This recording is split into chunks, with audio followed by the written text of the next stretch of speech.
Kung ano po yung kulay ng paa ni Shelo, ito, kung nakikita niyo po yung kulay dilaw na yan. Ganyan po yung kulay ng balat niya sa ngayon. Kahit po yung bibig niya, kulay dilaw din. Yung tainga niya po, dilaw din. Pati yung sa katawan niya po, dilaw din.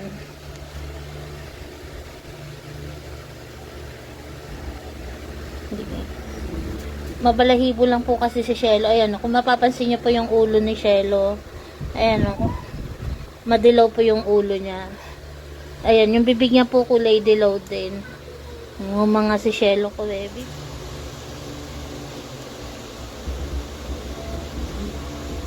Update po kay Baby Shelo. Ayan po si Shelo. Ayaw niya pa rin kumain.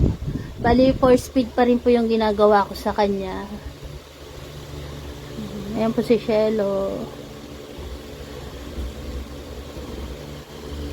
Sa mga nangangamusta po kay Shelo, pasensya na po kung marami pong nagme-message talaga sa amin nangangamusta. Kaso, hindi ko po kayo maisa-isang masagot. Kasi nga po nakatutok po ako sa pag-asikaso kay Shelo. Kasi marami po siyang gamot na iniinom. Talagang inaano ko lang po kasi. Sinasakto ko po sa oras kasi pag merong isang na bawa may isa pong nagkamali ako sa oras, maaano po lahat. Kumbaga maaatras lahat ng oras. Kasi yung halos karamihan po sa gamot niya 2 times a day. Kaya kailangan po sakto sa oras para yung yung routine ng pagpapainom ng gamot niya hindi po mabago. Kasi mahirap po mag-adjust ng oras. Laban lang, bibi, ha. Laban lang, bibi ko. Papagaling po si Bibi. Samahan niyo po kami mag-pray para kay Baby Shelo.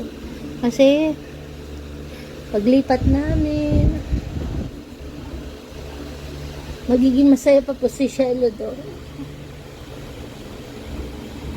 Pag lumipat kami, sasaya pa si Shelo doon kasama ni Barako. Yan.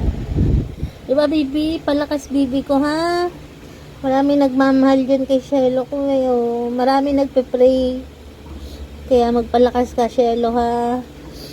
Papalakas daw po siya. Ayan po, dilaw na dilaw talaga.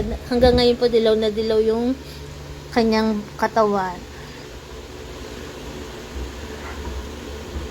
Tutulog na daw po siya. Hindi na po natin istorbohin kasi. Sa nangangamusta naman po kay Rhonda. Si Rhonda po, eto po natutulog. Ayang nasa harap ko na yan. Wala pong problema si Rhonda kasi nga po, nung last time na nakemo po siya, okay naman po si Rhonda. Hindi na bago yung kanyang appetite sa pagkain. Masigla naman po siya, nakikipaglaro siya. Hanggang ngayon po masigla si Rhonda, tapos malakas din kumain. Sa Sunday po ulit ang kanyang second session ng chemo. Ayan, magkakamali na naman ako. Ayan po, sa Sunday po yung second session ng chemo ni Rhonda. At sana po sa pag-chemo niya ng pangalawang beses, wala pa ring magbago sa kanyang sitwasyon. Ayan, salamat po sa lahat po nang nag-aalala kay Shelo at kay Rhonda.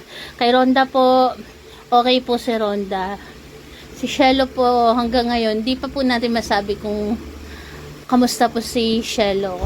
Pero hopefully po malagpasan po ulit ni Shelo to.